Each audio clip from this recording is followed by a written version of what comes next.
एवढंच म्हणेन की महायुतीचा जिल्हा परिषद अध्यक्ष होईल.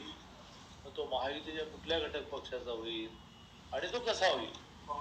जसं सांगलीत झाला, आपल्याला वाटतच नव्हतं 39 झाला तर होणार कसा.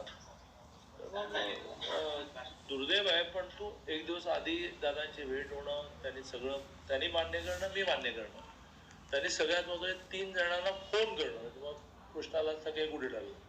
त्यांनी जिल्हाध्यक्षांना जगदाळेंना फोन केला, त्यांनी माझी महापौर आपला दिग्विजयला फोन केला. योगा वगैरे बाहेर केबिनमध्ये बसलेच होते मेहरून भाऊ, त्यांना आत बोलवून सांगितले असं असं ठरलंय. त्यामुळे जसं काय होणार 39 आहे, टाय झालाय, तर तो टाय बिनविरोध मध्ये कन्व्हर्ट झाला. तेवढं सोपं जिल्हा परिषदेचा अध्यक्ष नाही असं माझं मत आहे. पण फायनली यश आहे. महानगरपालिकेमध्ये झालं, जिल्हा परिषदेमध्ये तसं होणं हे थोडं कठीण आहे, पण पुढचं वाक्य आहे ना, पण फायनली ते होईल. असं आहे की शिवसेना ही नॅचरली महायुतीच्या कुठल्याही ऍक्टिव्हिटीमध्ये नॅचरली बरोबर. आता सत्ता वाटपामध्ये लगेच त्यांना काही देता आलं नाही, पण त्यांना काही दिलं जाणार नाही असंही नाही. एक तर मी ज्याने मदत केली त्या सगळ्यांना असा शब्द दिला आहे की विकास निधीचं उत्तम आम्ही देऊ. पद सगळ्यांना देता येतील का, पळू.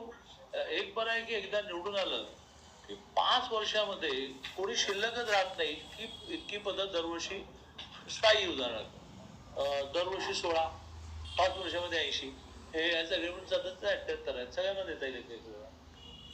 महिला बाल कल्याण आहे, सामाजिक न्याय आहे, आता कॉप आहे.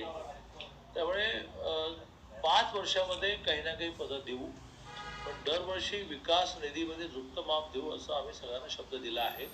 त्यामुळे जिल्हा परिषद अध्यक्ष होण्यामध्ये सुद्धा शिवसेना ही महायुती म्हणून सहभागी होणं हे गृहीत आहे आणि तसं होईल. त्यांच्या नेत्यांशी बोलणं सुरू आहे.